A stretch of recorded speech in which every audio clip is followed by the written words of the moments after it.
नमस्ते बच्चों। आज हम कक्षा 9वीं की संस्कृत पाठ्य पुस्तक का अष्टमः पाठः लोहतुला, ठीक है, जिसका कि हिंदी अनुवाद हमने पढ़ा था पहले। और इस कहानी को मैं आशा करती हूँ कि आप लोगों ने भी इसको पढ़ा होगा, ठीक है। अब हम इस पाठ के क्या देखेंगे, शब्दार्थ देखेंगे पहले, ठीक है। उसके बाद हम इसके अभ्यास प्रश्न करेंगे, ठीक है। पहला देखेंगे अधिष्ठाने। अधिष्ठाने का अर्थ क्या होता है, स्थान पर। दूसरा होता है विवक्ष्यात। विवक्ष्यात का अर्थ होता है धन के अभाव के कारण। फिर है स्ववीर्यतः। स्ववीर्यतः का अर्थ होता है अपने पराक्रम से। लोह घटिता तुला, इसका अर्थ है लोहे से बनी हुई तराजू। क्या होता है, लोहे से बनी हुई तराजू। फिर है निक्षेप। निक्षेप का अर्थ होता है धरोहर। भ्रांतवा। भ्रांतवा का अर्थ होता है पर्यटन करके या घूमकर या भ्रमण करके, ठीक है। त्वदीया। त्वदीया का अर्थ होता है तुम्हारी। ईदृशः। ईदृश होता है ऐसा ही। एनम। एनम का अर्थ होता है से। एतत् शब्द यह एतत् शब्द पुल्लिंग द्वितीय विभक्ति का है, ठीक है। इसके आगे देखेंगे आत्मीयम। आत्मीयम का अर्थ है अपना। फिर है स्नान उपकरण हस्तम, स्नान की सामग्री से युक्त हाथ वाला। फिर है समर्प्य। समर्प्य का अर्थ होता है दो। विवदमानव, इसका अर्थ है झगड़ा करते हुए। तार स्वरेण, इसका अर्थ है जोर से। अवदन। अवदन का अर्थ होता है बोले। अभिहितम, इसका अर्थ है कहा गया। मदवचः, मेरी बात है। आदितः, इसका अर्थ है आरंभ से। नैवेद्यत, इसका अर्थ है निवेदन किया। विहस्य। विहस्य का अर्थ होता है हंसकर। संबोध्य। संबोध्य का अर्थ होता है समझा बुझाकर, ठीक है। अब हम देखेंगे इसके अभ्यास प्रश्न, ठीक है। पहला है एक पदेन उत्तरम लिखत। एक शब्द में उत्तर लिखिए, ठीक है। पहला है क वणिक पुत्रस्य किम नाम आसीत्। वणिक पुत्र का या व्यापारी के पुत्र का क्या नाम था। क्या नाम था उसका, जीर्ण धनः। क्या नाम था व्यापारी पुत्र का, जीर्ण धनः। दूसरा प्रश्न है ख तुला कई भक्षिता आसीत्। तराजू किनके द्वारा खाली गई थी। भक्षिता माने खाई गई थी, किसके द्वारा, मूषकहि। क्या आएगा इसमें, मूषकहि। फिर अगला प्रश्न है ग तुला कीदृशी आसीत्। तराजू कैसी थी। कैसी थी तराजू, लोह घटिता, अर्थात लोहे से बनी हुई। अगला प्रश्न है पुत्र केन हृतः इति जीर्णधनः वदति। पुत्र का अपहरण किसके द्वारा किया गया, ऐसा जीर्णधन बोलता है। किसके द्वारा किया गया, शयनेन। किसके द्वारा अपहरण किया गया, शयनेन, अर्थात बाज के द्वारा। अगला प्रश्न है विवदमानौ तौ द्वावपि कुत्र गतौ। झगड़ा करते हुए वे दोनों भी कहाँ चले गए। कहाँ चले गए झगड़ा करते हुए, राजकुलम। वे दोनों व्यापारी और जो उसका मित्र था, वे दोनों कहाँ चले गए थे, झगड़ा करते हुए कहाँ गए थे, राजकुलम, अर्थात राजा के पास। अगला प्रश्न देखेंगे अधोलिखितानां प्रश्नानां उत्तराणि व संस्कृत भाषया लिखत। नीचे लिखे प्रश्नों के उत्तर संस्कृत भाषा में लिखिए। पहला है देशांतरम गंतुम इच्छन वणिकपुत्रः किम व्यचिन्त्यत। दूसरे देश जाते हुए वणिक के पुत्र ने क्या सोचा। क्या सोचा उसने कि इस प्रश्न का उत्तर जब हम लिखेंगे तो देखिए देशांतरम गंतुम इच्छन वणिक पुत्रः व्यचिन्तत, ये लिखेंगे। उसमें किम हम नहीं लिखेंगे, ठीक है। उसके फिर हम लिखेंगे यत यस्मिन् देशे स्ववीर्यतः भोगा भुक्ता तत्र विभवहीनः य वसेत् स पुरुषः अधमः, ठीक है। तो इसमें हम ये इसका उत्तर लिखेंगे। उसके पहले यहाँ तक लिखेंगे, किम को हटा करके वेचन तक फिर ये लिखेंगे पूरा। आगे अगला प्रश्न देखेंगे स्वतुला याचमानम जीर्णधनम श्रेष्ठी किम अकथय। अपनी तुला को मांगते हुए जीर्णधन को सेठ ने क्या कहा। अब उसने जब अपनी तराजू मांगी थी तो उसने सेठ ने उसको क्या कहा था, देखिए इसमें यहाँ से लिखेंगे स्वतुलाम याचमानम जीर्णधनम श्रेष्ठिम अकथ्यत। इसमें से किम हटा देंगे, या अकथ्यत तक लिखेंगे, फिर यहाँ से लिखेंगे यत तुला भक्षई, जो तुला मूषकई भक्षिता, कि जो तुम्हारी तराजू थी वह चूरों द्वारा खा ली गई है। क्या बोला था उसने, कि जो तुम्हारी तराजू थी वह चूहों के द्वारा खाई गई है। आगे देखेंगे क जीर्ण धन गिरिगुहाद्वारम कया आच्छाद्य गृहम आगत्य। जीर्ण धन गुफा के दरवाजे को, जीर्ण धन ने गुफा के दरवाजे को किसके द्वारा बंद करके और वह घर आ गया था। किसके द्वारा उसने गुफा के दरवाजे को बंद कर दिया था, एक बड़े पत्थर के द्वारा। ठीक है, कया हटा देंगे, कया की जगह लिखेंगे बृहत शिलया। क्या लिखेंगे, बृहत शिलया। ठीक है, कया हटाएंगे, कया की जगह पर हम लिखेंगे बृहत शिलया। ठीक है, बाकी पूरा प्रश्न में से लिखेंगे। आगे अगला प्रश्न देखेंगे स्नानांतरम पुत्र विषय पृष्ठः वणिकपुत्रः श्रेष्ठिन किम अवदत्। स्नान के बाद पुत्र के विषय में पूछने पर वणिक के पुत्र ने श्रेष्ठी को, सेठ को क्या कहा, क्या बोला उसने। तो देखिए इसमें से क्या करेंगे, पूरा लिखेंगे, किम हटा देंगे। ठीक है, और श्रेष्ठिन अवदत् यहाँ तक लिखे, फिर यहाँ से लिखेंगे यत नदी तटात शिशु शयनेन हृतः।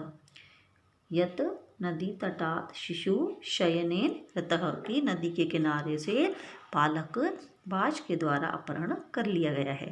ठीक है, आगे देखेंगे धर्माधिकारिणः श्री जीर्ण धन श्रेष्ठिनौ कथम तोषितवन्तः। धर्माधारी अधिकारियों द्वारा जीर्ण धन और श्रेष्ठ इन दोनों को कैसे संतुष्ट किया गया। तो इसमें से क्या हटाएंगे, कथम हटा देंगे, और कथम के स्थान पर लिखेंगे परस्परम संबोध्य तुला शिशु प्रदान। आपस में समझाकर और तराजू और शिशु को दे करके उनको संतुष्ट किया गया। जिसकी तराजू थी वह तराजू उसको सौंप दी गई, और जिसका पुत्र था वह उसको सौंप दिया गया। इस प्रकार से उन दोनों को संतुष्ट किया गया। ठीक है, अगला प्रश्न देखेंगे तीसरा स्थूल पदान्यधिकृत्य प्रश्न निर्माण कुरु। बड़े अक्षरों को लेकर के प्रश्न निर्माण कीजिए। ठीक है, पहला देखेंगे क जीर्ण धनः विवक्ष्यात् देशांतरम गन्तुमिच्छत व्यचिन्त्य। जीर्ण धन के अभाव के कारण दूसरे देश जाते हुए सोचता है। ठीक है, अब इसमें जो है ये बड़े अक्षर जो दे रखे हैं इनके स्थान पर प्रश्नवाचक शब्द लिखना है, और फिर ये पूरा वाक्य हमें ऐसे कैसे लिख देना है, और लास्ट में अंत में प्रश्नवाचक चिन्ह हम लगा देंगे। ठीक है, अब देखिए जीर्ण धन, ये जीर्ण धन के स्थान पे क्या आ जाएगा, कह। क्या आ जाएगा, कह। फिर कह प्रश्न क्या बनेगा, कह विवक्ष्यात् देशांतरम गन्तुमिच्छत व्यचिन्तत। फिर इसमें प्रश्नवाचक चिन्ह। अगला देखिए दूसरा श्रेष्ठिनः शिशु स्नानोपकरणमादाय अभ्यागतेन सह प्रस्थितः। सेठ शिशु को स्नान उपकरण दे करके अभ्यागत अतिथि के साथ चला गया। जो सेठ जो था शिशु को साथ में स्नान की सामग्री लेकर के अतिथि के साथ वह चला गया। देखेंगे, अब देखिए इसमें अभ्यागतेन हटा देंगे, इसकी जगह क्या लिख देंगे हम, केन। ठीक है, बाकी पूरा प्रश्न में लिख करके प्रश्नवाचक चिन्ह हम अंत में लगा देंगे। आगे देखेंगे वणिक गिरिगुहा बृहत शिलया आच्छादितवान। अब देखिए इसमें क्या हटाएंगे, बृहत शिलया, इसको हटा देंगे, इस जगह लिख देंगे कया, और वणिक गिरिगुहा लगेंगे कया, और फिर आच्छादितवान, और अंत में लगाएंगे प्रश्नवाचक चिन्ह। आगे देखेंगे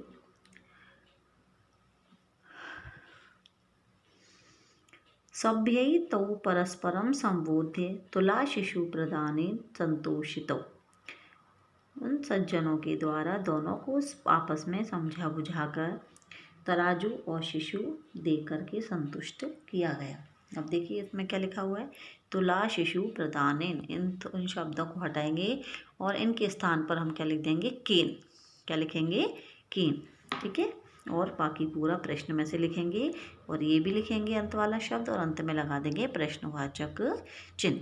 ठीक है, समझ में आया। इस प्रकार से आप ये प्रश्न करेंगे। अगला प्रश्न देखेंगे अधोलिखितानां श्लोकानां अपूर्ण अन्वयः प्रदत्तः पाठम आदृत्य तम पूरे। नीचे लिखे श्लोकों में अपूर्ण अन्वय दिया गया है, इसमें पाठ से लेकर के तुम्हें इसको पूरा करना है। देखिए इसमें क्या है, इस प्रश्न के अंदर इसमें ये जो पंक्ति दी हुई है ऊपर वाली नीचे वाली, यहाँ पर खाली स्थान है, ठीक है, इसमें आपको भरना है, लेकिन यहाँ पर इन्होंने लिख दिया है, ठीक है, त्रुटिवश समझेंगे इसको। आप यहाँ पे खाली स्थान बनाएंगे, रिक्त स्थान बनाएंगे इन जगहों पर और इनको स्वयं भरेंगे, ठीक है। अब देखेंगे यत्र देशे अथवा स्थाने, ठीक है, और फिर यहाँ पे क्या लिखेंगे, स्ववीरतः भोगा भुक्ता, फिर यहाँ पे आएगा तस्मिन् विवभिनः यह वसेत स पुरुष अधः। आपकी जो परीक्षा में आएगा तो इस प्रकार से आएगा कि यहाँ पर रिक्त स्थान होंगे और आपको इसकी पूर्ति करनी होगी, ठीक है। फिर आगे देखेंगे राजन, ये श्लोक जो होते हैं ना उनका अन्वय होता है, इसमें जो ये जो दोनों हैं पंक्तियाँ वो श्लोकों की है, तो इस श्लोक में से ही हमें ये भरना होगा, ठीक है, ये रिक्त स्थान श्लोक से ही भरने होंगे। आगे देखेंगे राजन यत्र लोह सहस्रस्य मूषका, इधर आएगा तुलाम, फिर आएगा खादंती, तत्र शयेनः बालकम हरेत अत्र संशयन, ठीक है, इस प्रकार से ही खाली स्थान भरेंगे। आगे देखेंगे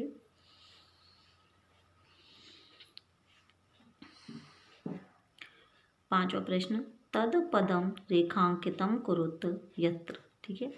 अब हमें इसमें क्या करना है, उस प्रश्न को रेखांकित करना है जिसमें कैसे, और इसमें अलग अलग प्रश्न दिए गए हैं, ठीक है, उसके अनुसार हमें ये भरना होगा। पहले देखेंगे ल्यप प्रत्यय नास्ति।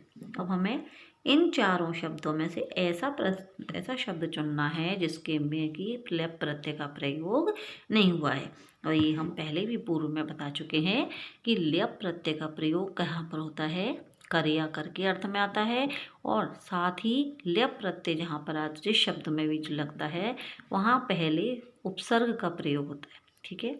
अब हम देखेंगे इनमें कि किसमें उपसर्ग का प्रयोग नहीं हुआ है, वही इसमें इसका आंसर होगा, ठीक है, उत्तर होगा। विहस्य में विउपसर्ग का प्रयोग हुआ है, संबोध्य में समुपसर्ग का इसमें आद आएगा। अब ये लो सहस्र से जो है इसमें आपको ल्यप प्रत्यय नहीं है क्योंकि यहाँ पर उपसर्ग नहीं आया है, ठीक है, इसलिए इसका उत्तर क्या हुआ, लोह सरस्य से, ये इसमें अलग शब्द हुआ, ठीक है। आगे देखेंगे दूसरा, यत्र द्वितीया विभक्ति नास्ति। तो हमें इनमें से उस शब्द को अलग निकालना है जिसमें कि द्वितीया विभक्ति का प्रयोग नहीं हुआ है, ठीक है। श्रेष्ठनम, स्नानोपकरणम, कार्य कारणम, ठीक है, इन सभी में द्वितीया विभक्ति प्रयोग हुआ है, लेकिन सत्वरम क्या है, ये कि ये अव्यय शब्द है, ठीक है, इसमें द्वितीया विभक्ति का प्रयोग नहीं हुआ है, ठीक है, इसलिए इसमें ये शब्द अलग हुआ, ठीक है। अगला देखेंगे यत्र षष्ठी विभक्ति नास्ति, जिसमें कि षष्ठी विभक्ति नहीं है। अब देखिए पश्यतः, स्वविरिष्टः, स्ववीर्यः, श्रेष्ठिनः और सभ्यनः, इन सभी में किसका प्रयोग हुआ है, षष्ठी विभक्ति का प्रयोग हुआ है, और सिर्फ यही शब्द जो है इसमें षष्ठी विभक्ति प्रयोग नहीं हुआ है, ठीक है।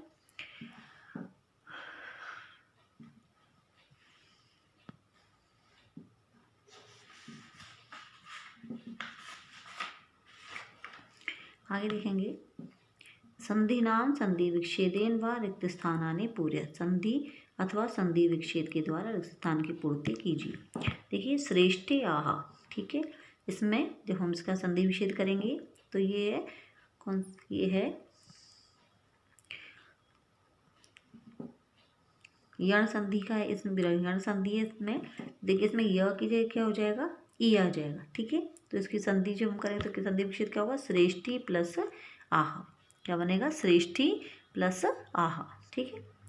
आगे देखेंगे अब ये दो प्लस अपी, इसमें कौन सी है, अयादि संधि है, इसमें औ जो है उसकी जगह आव हो जाता है, ये देखिए यहाँ पर ये आव हुआ है, ठीक है, औ के स्थान पर, तो ये क्या बना शब्द, द्वाव अपी। आगे देखिए पुरुषोपार्जिता, अब इसमें संधि विच्छेद करेंगे, पुरुष प्लस उपार्जिता, इसमें गुण संधि का प्रयोग हुआ है। आगे देखेंगे यथा प्लस इच्छया, इसमें ये गुण संधि है, यहाँ पर अ प्लस ई, इन दोनों के स्थान में क्या हो गया है, ए हो गया है, तो कौन संधि हुई है, गुण संधि, ठीक है। आगे देखेंगे स्नान उपकरणम। अब इसमें संधि विच्छेद करेंगे तो स्नान प्लस उपकरणम, इसमें भी गुण संधि का प्रयोग हुआ है। यहाँ पे अ और ये उ दोनों के स्थान पे क्या हो गया, ओ हो गया। ठीक है, गुण संधि में क्या होता है, अ प्लस उ बराबर ओ। तो इस प्रकार इसमें कौन सी संधि हुई, गुण संधि। जब हम विच्छेद करते हैं तो ये अलग हो जाते हैं। ठीक है, तो यहाँ क्या बनता है, स्नान प्लस उपकरण।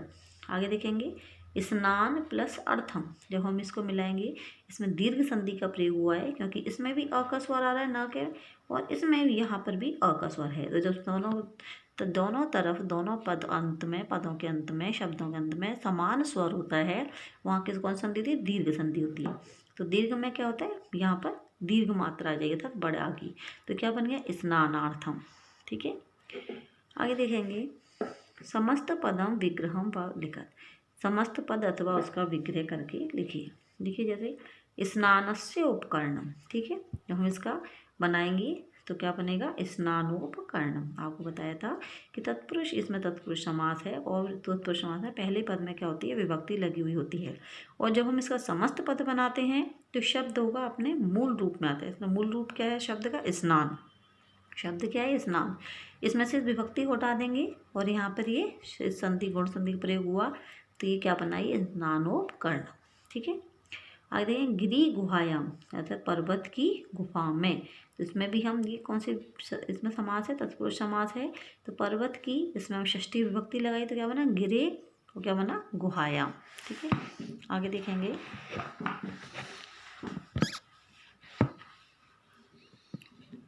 धर्मस्य अधिकारी। जब हम इसका हम संधि पद बनाएंगे तो क्या बनेगा, ये धर्माधिकारी। ठीक है, इसमें वही तत्पुरुष समास है इसमें भी, और इसमें से हम जो विभक्ति का लोप करेंगे और दोनों को मिला के लिखें तो क्या बनेगा, धर्माधिकारी।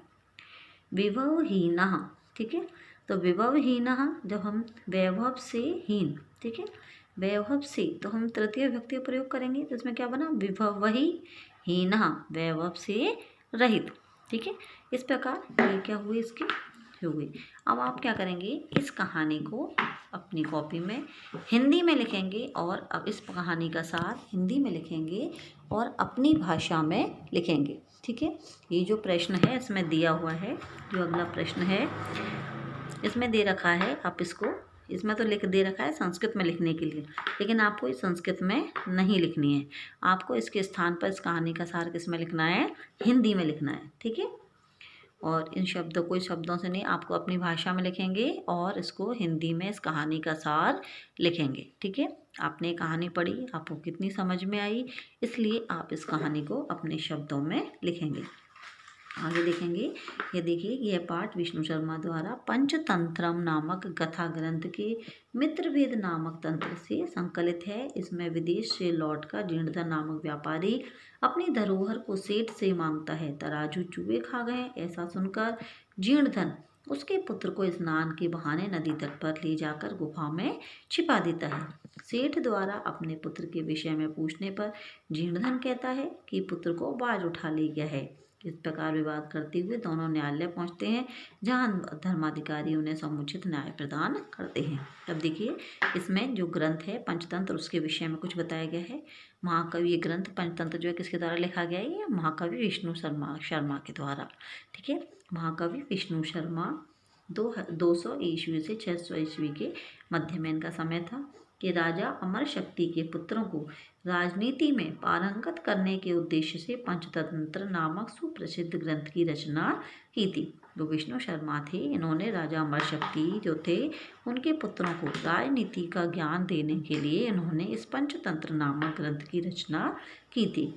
यह ग्रंथ 5 भागों में विभाजित है। देखिए इसमें 5 भागों को हम तंत्र कहा गया है। इन 5 भागों को, पंचतंत्र के 5 तंत्र हैं, जैसे मित्रभेद, मित्र संप्राप्ति, काकोलुकीयम, लब्ध प्रणाशः और अपरीक्षित कारकम। इस ग्रंथ में अत्यंत सरल शब्दों में लघु कथाएं दी गई हैं। ठीक है, इस ग्रंथ में क्या है, छोटी छोटी कहानियाँ दी गई हैं बहुत ही सरल भाषा में। इनके माध्यम से ही लेखक ने नीति के गूढ़ तत्वों को प्रतिपादन किया है और इनके माध्यम से लेखक ने न्याय को के विषय में बताया गया है। ठीक है, अब देखिए लोह तुला नामक कथा में दी गई दी गई शिक्षा के संदर्भ में इन सूक्तियों को भी देखा जाना चाहिए।